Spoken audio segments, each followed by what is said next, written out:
We are rolling on with our review of the NASCAR Illustrated Top 20 Drivers from this season preview issue. My name is Bassmaster, sitting alongside Kris Johnson. Kris, we got to talk about Mark Martin getting ready for start number 800. That's crazy. Isn't that Wasn't crazy? Wasn't it 4,000? Isn't that what yeah, Junior said? That's right. 4,000 yeah, 4,000 starts. I think. His last year at Hendrick, and if you want to tick off Mark Martin, ask him what his plans are for the year after this one, 2012. Yeah, go ahead and ask him that. Yeah, I'm not gonna. Why don't you do that? I already pissed him off once already.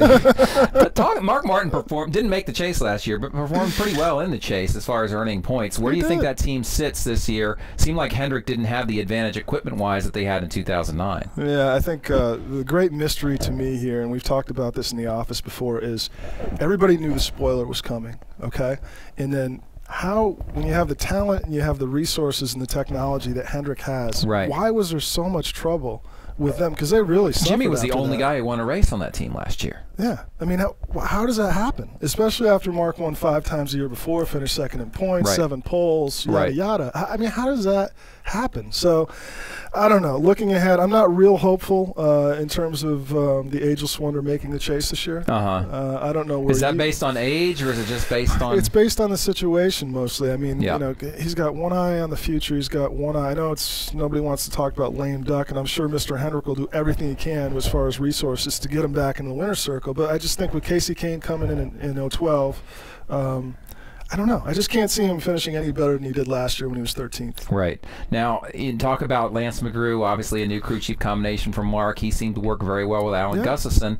What are your feelings about that pairing? It almost felt like, okay, where do we put Lance? So let's give him to Mark because Mark's on his way out. I'm sure that's not how they thought about it, but it's kind of how it looks from the outside. They did have the success in the nationwide race in 2008 at Las Vegas where they won together, but, you know, winning a nationwide race. Did I say that right? You did. Nationwide. It's like race? Daffy Duck. Yeah. No, but if they can get going early this season, I think they'll be fine. I don't know.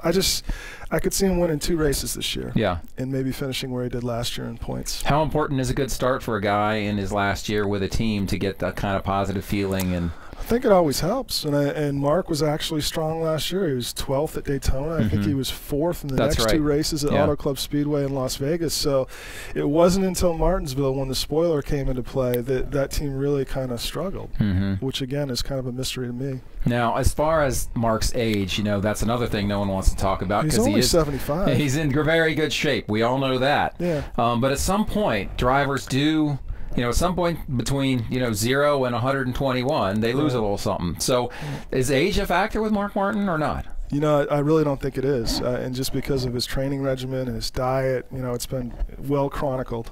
His workout, 4 days a week during the season, Monday through Thursday, then he'll take the weekend to race, and then he's right back at it.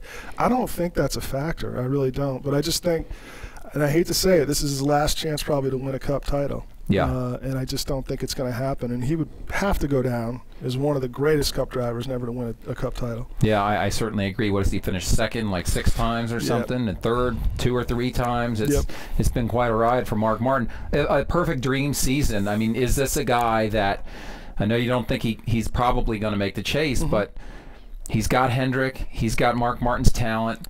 Is it possible, if the season goes perfectly, that this guy could get it done this year and win that first Cup title? There's no question. Yeah, I mean, I think 2009 was proof of that. Yeah. I mean, he was right there with Jimmy, and he had a legitimate shot to win that Cup crown. But for some reason, I just don't see it shaking out that way this year. And how about having Jeff Gordon in that same garage with him? How does that change the dynamic for Mark at all? Not having Junior in that garage and having Jeff in there instead. Yeah, that's interesting. If you were to ask me if I was Lance McGrew, I think I would rather be in the 48 shop. You know? Yeah. But that's just me. Because I think the creative osmosis is going to wear off. Right. That can only benefit him. All right, that's our look at Mark Martin, number 15 on the NASCAR Illustrated Season Preview Driver Rankings. Pick it up. Make sure you pick it up at newsstands today. That's it for now, but we'll be back. With another guy. Rowdy.com. Say it like it is. Say what like it is? Rowdy.com.